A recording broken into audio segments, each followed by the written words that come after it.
para adorar ao Senhor e celebrar a comunhão, a realidade de sermos corpo e família. E aprove ao Senhor acomodar de tal maneira que chegássemos a este domingo, dia 4, na ceia, justamente nesse trechinho do capítulo 4 de Efésios, quando o apóstolo Paulo vai iniciar a segunda parte da sua carta. Temos feito estudos expositivos da carta de Paulo aos Efésios e chegamos a este capítulo 4, quando entende-se que Paulo iniciou a segunda parte, como se ele pudesse dividir em dois assuntos principais a sua carta aos Efésios. Na primeira parte, como nós temos visto até aqui, ele engrandece, enaltece o valor da graça de Deus. Ele fala do valor, do poder, da glória que esta graça tem de salvar, de transformar aqueles que a recebem, que creem na cruz de Jesus. E agora, na segunda parte da carta, visivelmente ele vai partir para um aspecto mais prático da vivência cristã. Ele vai abordar questões de caráter, ele vai abordar questões que compõem o nosso jeito de viver, o nosso jeito de ser igreja, a nossa maneira de se relacionar, a nossa maneira de tornar Deus visível para o mundo por meio de Cristo Jesus, em nós, o nosso Senhor. Convido você a abrir, portanto, a sua Bíblia na carta de Paulo aos Efésios, capítulo 4, versos 1 a 6. Vamos ler na NVI como está projetado. Diz assim: como prisioneiro no Senhor, rogo-lhes que vivam de maneira digna da vocação que receberam. Sejam completamente humildes e dóceis, e sejam pacientes, suportando uns aos outros com amor. Façam todo o esforço para conservar a unidade do Espírito pelo vínculo da paz. Há um só corpo e um só Espírito, assim como a esperança para a qual vocês foram chamados é uma só. Há um só Senhor, uma só fé, um só batismo, um só Deus e Pai de todos, que é sobre todos, por meio de todos e em todos. Dá para perceber que novamente Paulo é enfático, ele é entusiasmado com as palavras para descrever a experiência com Jesus. Ele inicia esta segunda parte da carta com a mesma expressão que ele repetiu desde o primeiro capítulo. É claro, é evidente que Paulo está querendo enfatizar a expressão do seu sentimento e da sua experiência com Jesus. A graça que transforma. Ele era quem fazia as pessoas prisioneiras. O livro de Atos descreve o apóstolo Paulo como alguém violento, como alguém implacável para seguir os seus preceitos de fé, da religiosidade judaica, dos israelitas, e, atendendo ao pedido do Império Romano, queria manter o controle do crescimento do cristianismo e o fazia por meio da perseguição, açoites, prisões, lançava crentes em Jesus em cárceres, em calabouços, e muitos cristãos eram levados à morte, tão somente porque declaravam que Jesus era o seu Senhor. E agora Paulo vai escrever esta carta enfatizando a sua nova natureza. Antes eu fazia os outros prisioneiros, hoje eu sou prisioneiro de Cristo. A graça nos transforma. E a graça muitas vezes nos coloca em lugares e situações que nem poderíamos imaginar, não fosse por Jesus Cristo. E ele então vai introduzir esta segunda parte dizendo: eu, como prisioneiro de Cristo, quero colocar para vocês, quero apresentar a vocês o desafio que é ser cristão.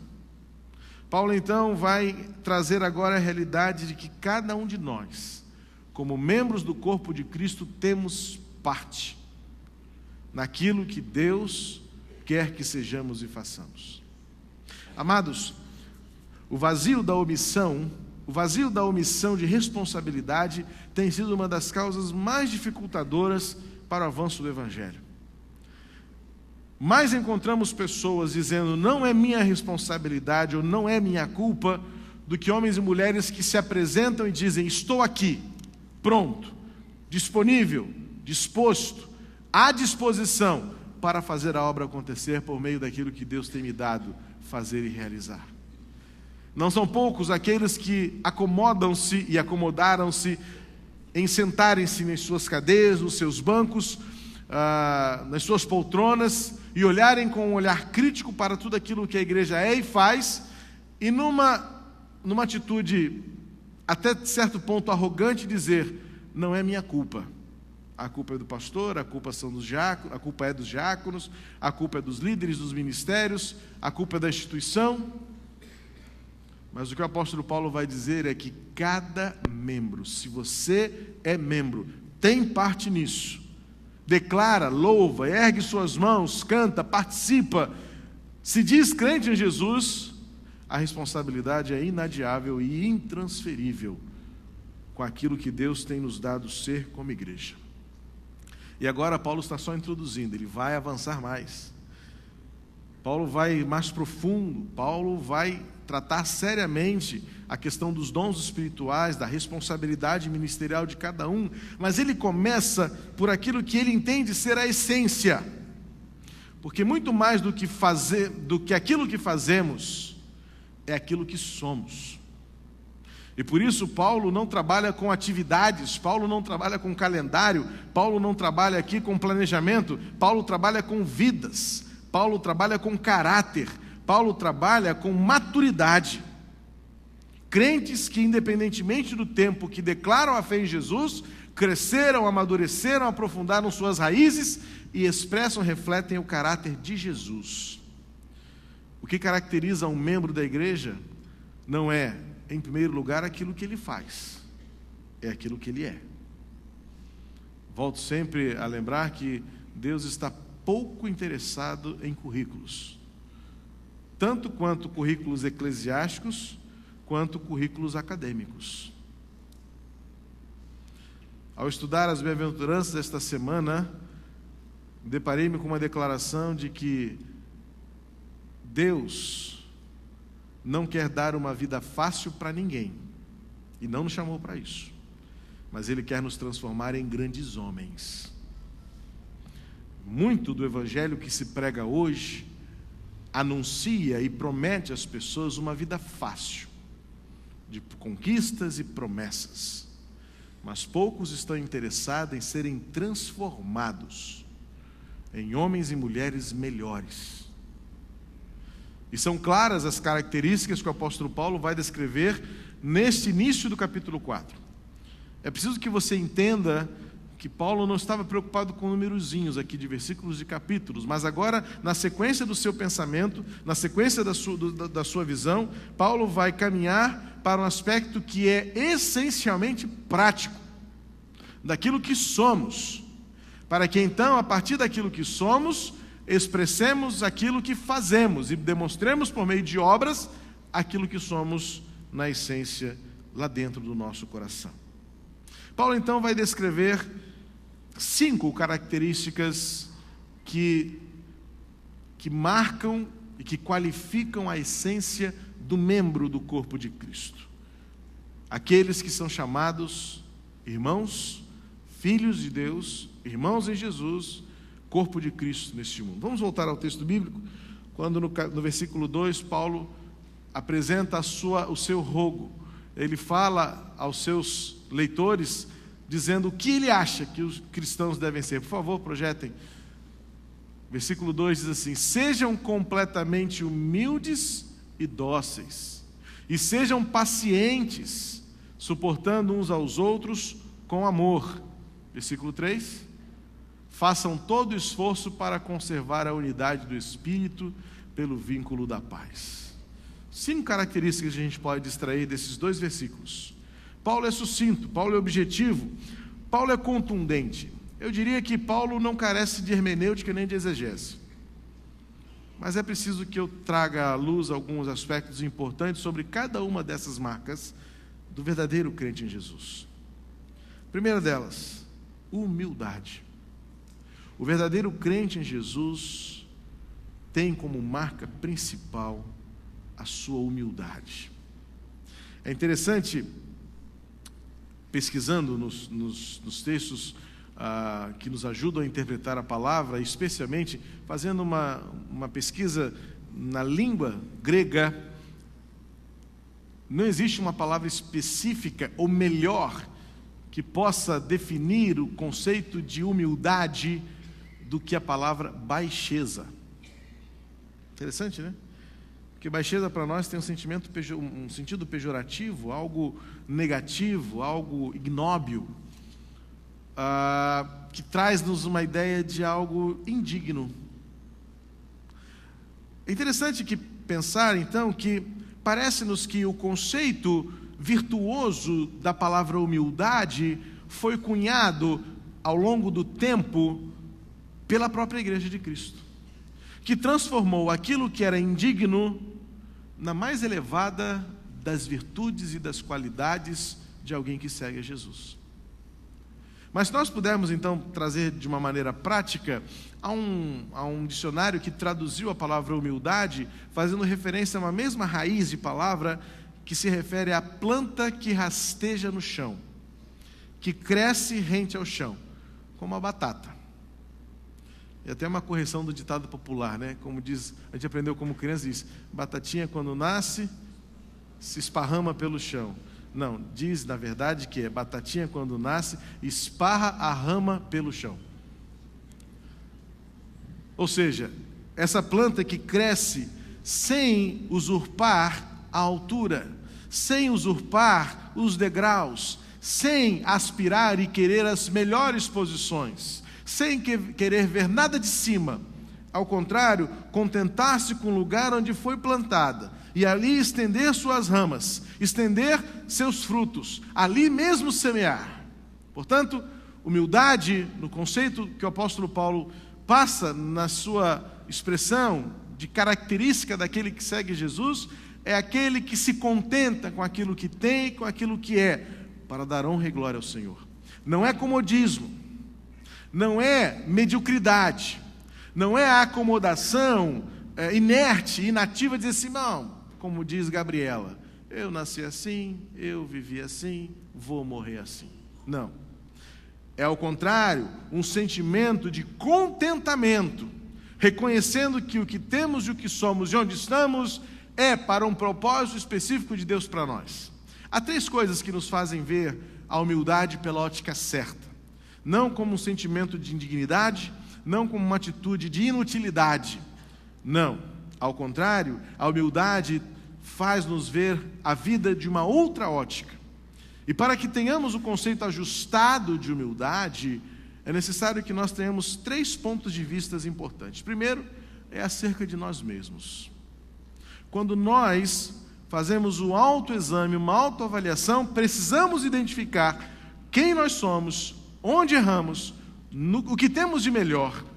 É o que o conceito da psicologia chama de autoestima saudável, em que você sabe bem quem você é, compreende bem quem você é, ama-se a si mesmo como Deus lhe fez, e então encontra as suas potencialidades para olhar adiante e dizer: Senhor, usa-me. Porque quando você olha para você mesmo, você é necessariamente levado a olhar para o seu Criador. Por que sou assim? Como Ele me fez? Como Ele me compôs? Então, quando somos confrontados com quem Deus é, nós passamos a ajustar a nossa humildade da maneira dependente de Deus. Quando nós comparamos-nos com os outros, nós corremos o risco de sair muito garbosos do encontro. Eu sou melhor que fulano, eu sei muito mais do que ele, eu falo mais bonito, eu sou mais bonito, tenho mais disciplina, eu sou mais corajoso, eu sou mais alto, eu tenho mais dinheiro, eu já viajei muito mais, eu falo melhor. E então começamos a enumerar os nossos comparativos, até numa de auto-justificarmos-nos diante das circunstâncias, e quando nós nos comparamos aos outros, isso pode nos dar um desajuste na nossa compreensão de quem nós somos. Porque nós somos, por natureza, vaidosos. Nós somos, por natureza, tendentes ao orgulho próprio. Por isso, nós não podemos nos comparar aos outros, mas nós precisamos nos comparar à santidade de Deus. Diante de Deus, Quem somos? Diante das exigências que Deus faz por meio da sua santidade, o que temos sido? Qual é o padrão da nossa conduta? Qual é o padrão do nosso caráter? Qual é o padrão dos nossos pensamentos, à luz dos pensamentos de Deus, que sonda o nosso pensamento e sabe o que nós estamos pensando agora quando olhamos uns para os outros? Alguém disse certa vez que se fossem revelados os nossos pensamentos, não sobraria nenhum de nós. E pensar que Deus, e lembrar, e ter consciência de que Deus conhece o nosso pensamento e sabe as nossas palavras antes mesmo que elas venham à nossa boca, como diz o Salmo 139, deve nos levar ao temor e ao tremor. E isso leva-nos a uma atitude humilde, de dependência de Deus. Porque nada do que somos não fosse pelo Senhor.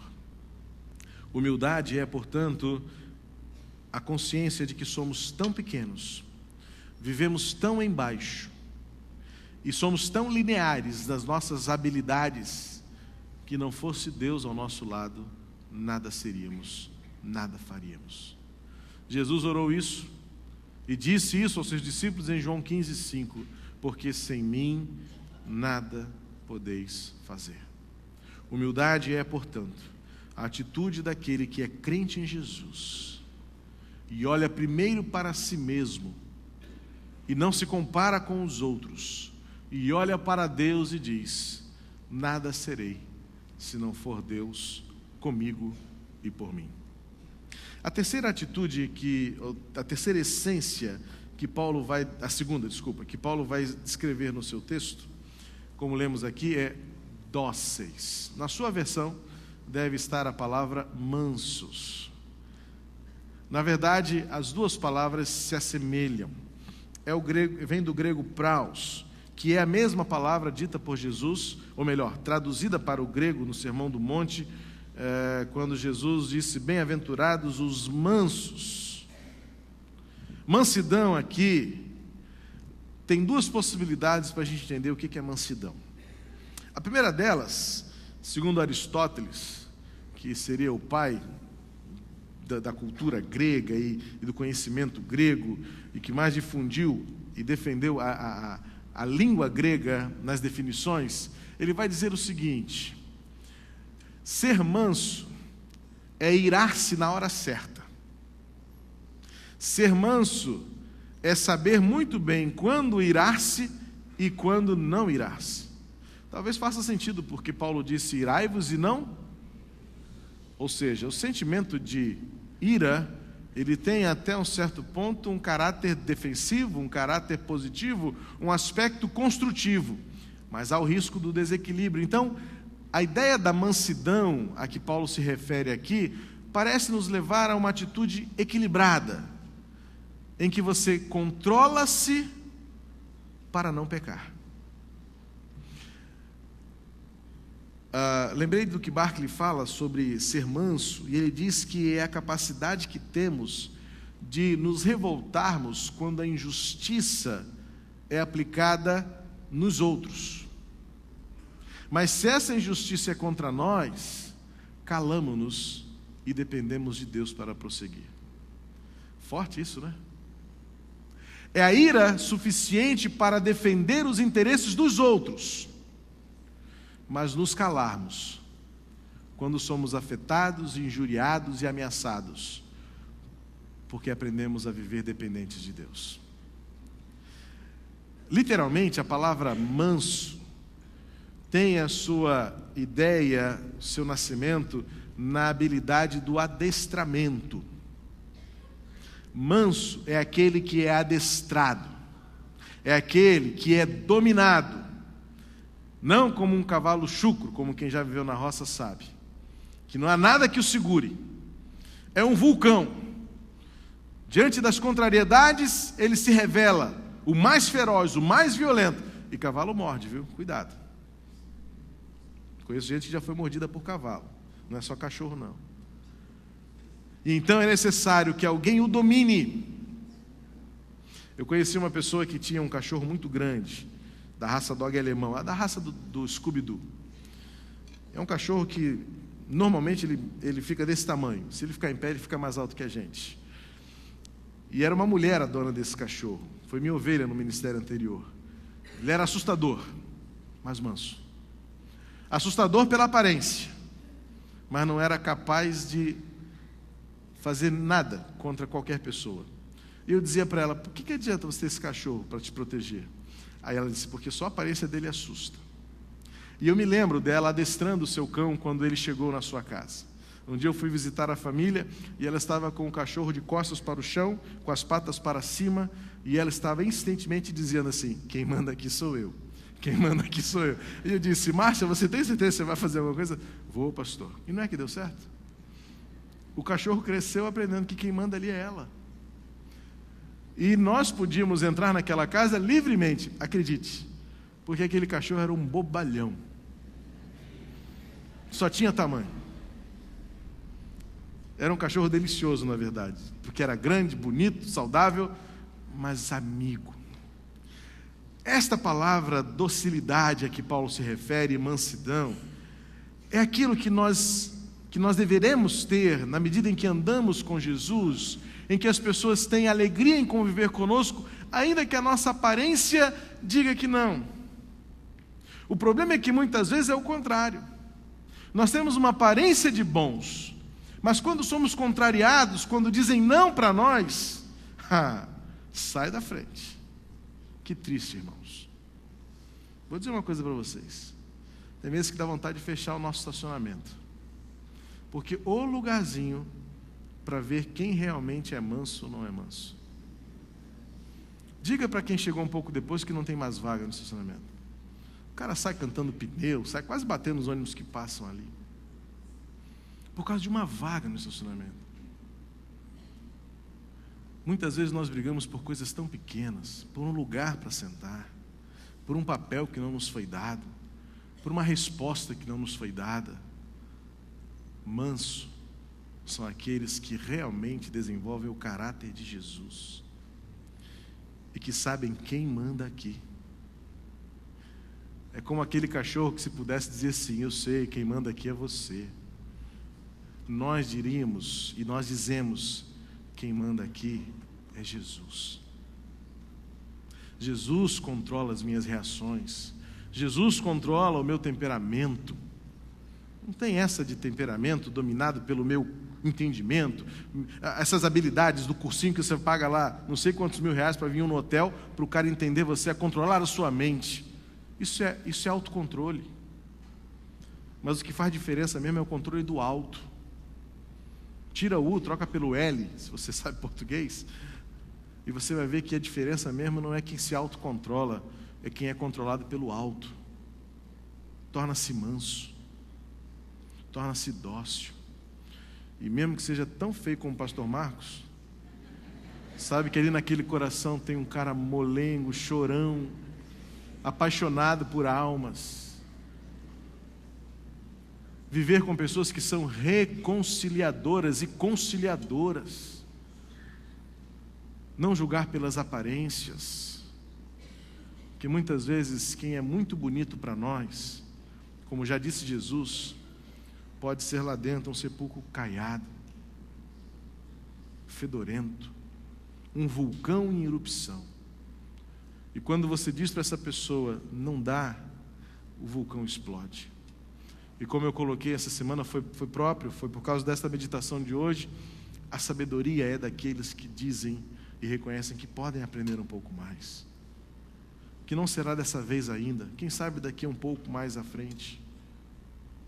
Da agora não dá, depois, espere um pouco mais, porque logo a seguir o apóstolo Paulo vai dizer da paciência, que é a terceira característica, daquele que jamais cede à pressão, e por isso ele segura as cordas até o final, e ele sim verá o cumprimento da promessa e o recebimento da recompensa. A paciência é aquilo que João viu e ouviu do Senhor, dizendo ao anjo das igrejas: ser fiel até a morte. Isto é paciência. Atrelado ao conceito de fidelidade, é aquele que pode vingar-se, mas nunca o faz. É aquele que tem à sua mão toda a revanche. É aquele que pode ir ao seu ofensor, ele tem o direito de ir lá e defender-se e diz: não, Deus é o meu juiz e Jesus é o meu advogado. Paciência, para não ceder à pressão de ser usado por Satanás para trazer mais discórdia, para colocar mais lenha na fogueira, para incinerar ainda mais o pecado que tão fortemente domina-nos. Marcas de Jesus na nossa vida. Tornamos-nos conhecidos como cristãos quanto mais somos humildes, mansos, pacientes, amorosos, que quase que dispensa toda sorte de explicação, porque amor é amor. Só que se há uma coisa que eu preciso só dizer para você entender de uma vez por todas: amor não é emoção.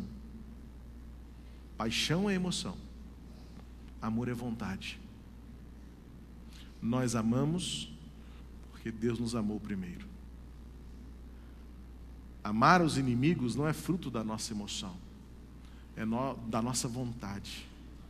Amar o meu ofensor não significa que eu vou acariciá-lo, mas é atrelado aos outros conceitos de humildade, mansidão, paciência e paz, como veremos daqui a pouco. É o amor que nos constrange, como diz o apóstolo Paulo escrevendo aos Coríntios. O amor que nos constrange como uma camisa de força, seria a tradução literal desse constrangimento, viu? Como uma camisa de força que nos tolhe a reação, que nos tolhe a revanche, que nos tolhe a vingança e que nos mantém calados, como Jesus diante de Pilatos e seus ofensores. É você que está dizendo: faça o que você quiser, faça o que tem de ser feito, e no final veremos quem será o vencedor. Queridos, a vitória não é agora. Nós achamos que nós temos que vencer todos os debates, todos os dilemas, todos os conflitos. Não. Como eu encerro o editorial, sabedoria é algo que se adquire quando se sabe perder.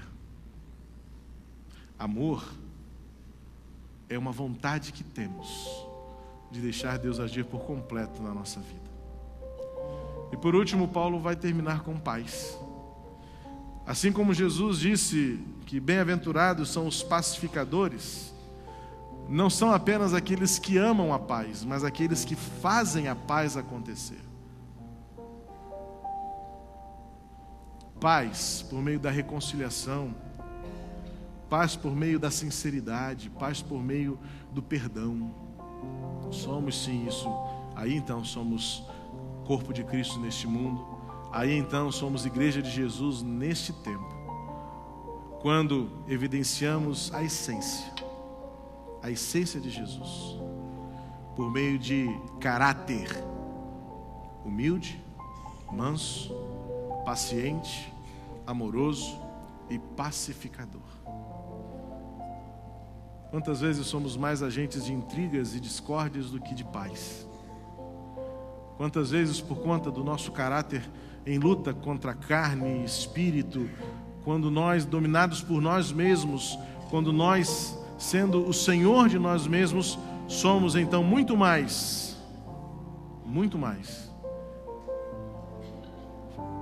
agentes de intrigas e discórdias e controvérsias do que pacificadores. O apóstolo Paulo vai terminar fazendo um apelo. Sabe por quê?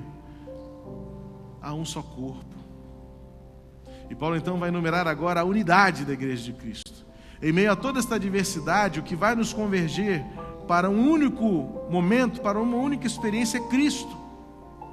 Somos muitos, mas é Cristo quem nos torna humildes. É Cristo quem nos transforma em mansos. Antes aprisionávamos, agora somos prisioneiros. Antes açoitávamos, agora somos açoitados. Antes julgávamos, agora somos julgados. Antes criticávamos, agora somos criticados. Mudamos de lado, porque Cristo nos alcançou e nos tornou humildes para aprender, mansos para relacionarmos, pacientes para aguentar a prova, amorosos para curar, pacificadores para restaurar e reconciliar. Paulo então termina dizendo que há um só corpo, há um só espírito, há uma só esperança. É o que nos une. Pensamos tão diferentes acerca do mundo, deste reino, mas quando nós unimos o nosso coração para dizer que a única coisa que temos em comum é a esperança do que está por vir, é o que Paulo diz, fomos chamados para isso. E nós, como igreja, fomos chamados para transformar vidas. E Paulo diz, a esperança para a qual foram chamados é uma só, unidos num único propósito, de glorificar a Deus por meio da comunhão desta igreja, de relacionamentos, da hospitalidade, do abraço, da humildade, que temos muito ainda que aprender do que ser igreja, de nunca dizer, em hipótese alguma, somos a melhor igreja. Não. Tem gente que diz isso e não conhece nem a igreja que está na frente para dizer que se a outra também não é melhor. Somos todos de Cristo. Somos todos em Cristo. Um só Senhor, dono de todos, o nosso adestrador, aquele que diz para a gente quando estamos no chão, quem manda aqui sou eu. E Ele nos torna então dóceis, amáveis, gentis, educados, no trato um com o outro, finos, para dizer não, para dizer sim, para dizer não, espera, uma só fé, um só batismo. E ele termina dizendo um só Deus. E novamente parece que Paulo vai ser incontido com as palavras. Olha, leia de novo o versículo 6, você vai ver. Um só Deus, Pai de todos, que é sobre todos, por meio de todos e em todos. O que Paulo estava querendo dizer? Agora somos todos. Não somos mais uns. Não somos mais outros. Não somos mais você e eu. E também não somos mais nós. Somos todos.